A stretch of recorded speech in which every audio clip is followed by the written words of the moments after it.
Welcome to Jones Family Hobbies. Today we're going to be exploring the history behind the Battle of Oriskany. Then we'll take it to the tabletop where we're going to refight the battle in epic 6mm scale on an 8x4 foot table. Stick around for one of the bloodiest battles of the American War of Independence. Hi, I'm Sam. Hi, I'm Jeffrey. And we're here at the historic Oriskany battlefield centered right here in Mohawk Valley, New York. The Battle of Oriskany was a battle fought between rebel militia and colonial Loyalist troops. Both sides were supported by their native allies. Oriskany would end up being one of the bloodiest battles of the war, and the stage would be set in 1777, when the British sought to divide the colony of New York in half in order to cut off the New England colonies from the rest. To do this, the British would attack from three directions, with Colonel St. Ledger attacking from the west. There was only one thing standing in St. Ledger's way: Fort Stanwix. British Loyalists, under the command of St. Ledger, marched for Stanwix, picking up hundreds of native warriors along the way under the command of a half-Mohawk, half-English chief named Joseph Brant, and began to lay siege to the fort on August 2nd, 1777. Meanwhile, not far from Stanwix was a rebel brigadier general of the militia named Nicholas Herkimer, who rallied more than 800 men from the Tryon County militia and began his march to release Stanwix. Shortly before reaching Stanwix on August 5th, Herkimer camped at the village of Oriskany, New York, Oriskany, and was met by Hanieri and his wife, as well as 60 or more Oneida warriors loyal to the rebel cause. Amongst the ranks of the Loyalists besieging Stanwix was a man named Sir John Johnson. Johnson received word of Herkimer's approach and rallied his men for an ambush. He brought his Loyalist troops as well as Brant's native warriors and set up along a trail in a ravine just east of Stanwix and waited to spring the trap. On the morning of August 6th, Herkimer waited to hear cannon shots from Stanwix, symbolizing they had received messengers he had dispatched earlier so they could coordinate the relief effort. But pressured by his officers, Herkimer gave the order to head out before the signal was heard. When Herkimer was on his way to Stanwix, this is where he would have entered the ravine with his men. And here is the historical site where Herkimer and his men were ambushed. Alright, it was at this point in the trail where Herkimer and his men first met the enemy. They were ambushed by hundreds of Iroquois warriors on every side, as well as Loyalists, Greens under the command of Sir Johnson.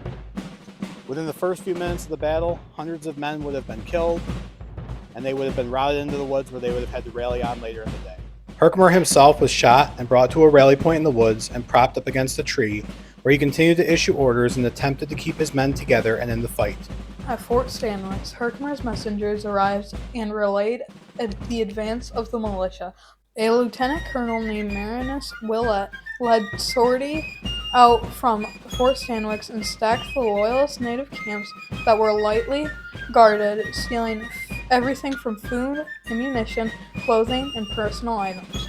Upon hearing of the attack on their camps, the Loyalists retreated and the Battle of Oriskany was over. In the aftermath of the battle, it was realized that close to 400 of the Tryon County militia were killed and 80 or so wounded or captured. General Herkimer himself died from his wounds several days after the battle. Hi, I'm Jeff, and I'm here today to honor the men who fought in the Tryon County militia to help General Herkimer and his men. Let them never be forgotten. The impact Oriskany had on the war was much, much greater than this one small battle. In the aftermath of having their camps ransacked by Colonel Willett, the Loyalists were unable to successfully continue their siege and eventually withdrew upon hearing another relief force led by General Benedict Arnold. The British campaign to split New York in half did not gain traction without controlling the Mohawk Valley, and Albany was never captured. These events allowed Arnold and other Continental soldiers to beat the British in the Battle of Saratoga a little over 2 months later, signaling a shift in the war and convincing the French government to send weapons and troops and become our first ally. And with the help of the French, the Americans gained independence 6 years later on September 3rd, 1783. Alright, so now we've taken you through the history of the Battle of Oriskany. Let's get back to the house, set this up on the table, and get a war game started. And let's see if we can change history.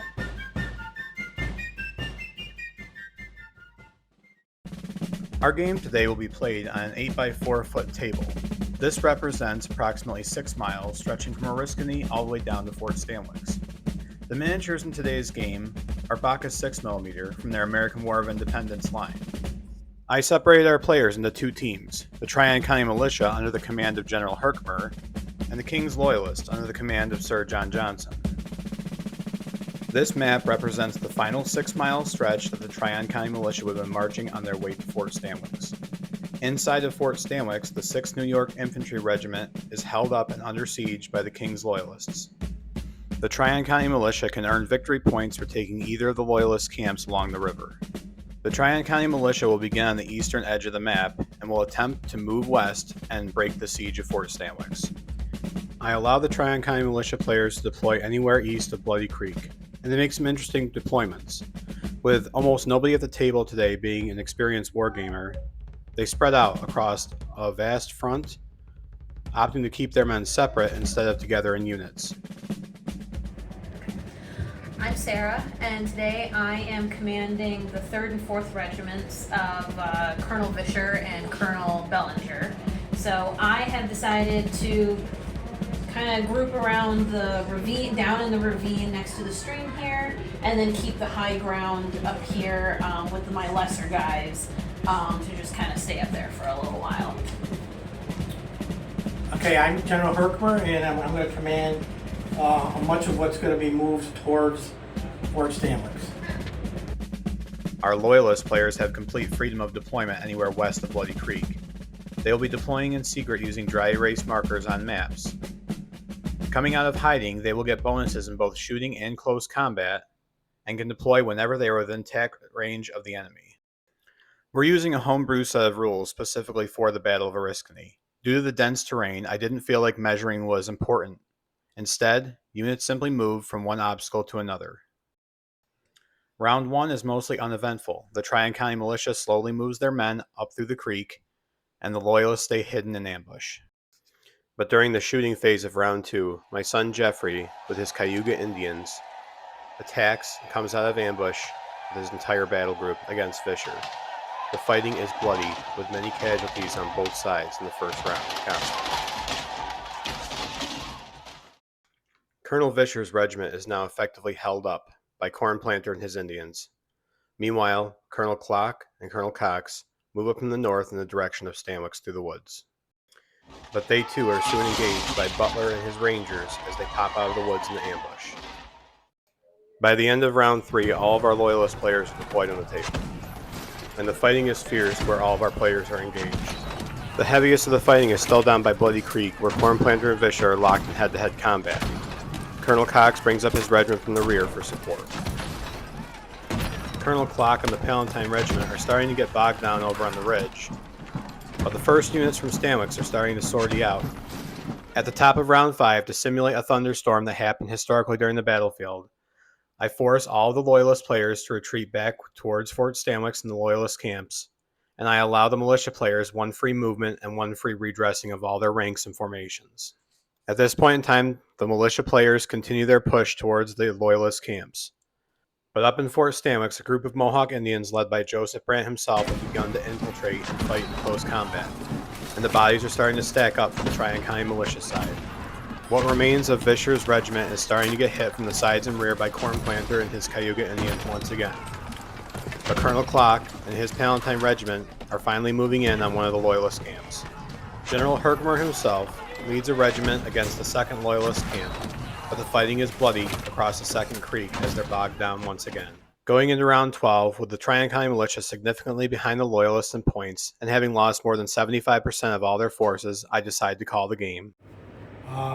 The Militia lost. We got down in there a little ways farther, but in the overall, the strategy wasn't that great, and the Militia lost. What do you think was the contributing factor to that loss? The fact that I didn't know what I was doing. Terrible. Mostly because of terrible dice rolls. Jeffrey had a great idea. He was up front here, all plowed together. He was kind of in trouble there, but he went back and he was able to advance, kill off some people. When we got this camp back again, I think that kind of turned it for us. Thank you everybody for watching our quick strike after action report for the Battle of Oriskany.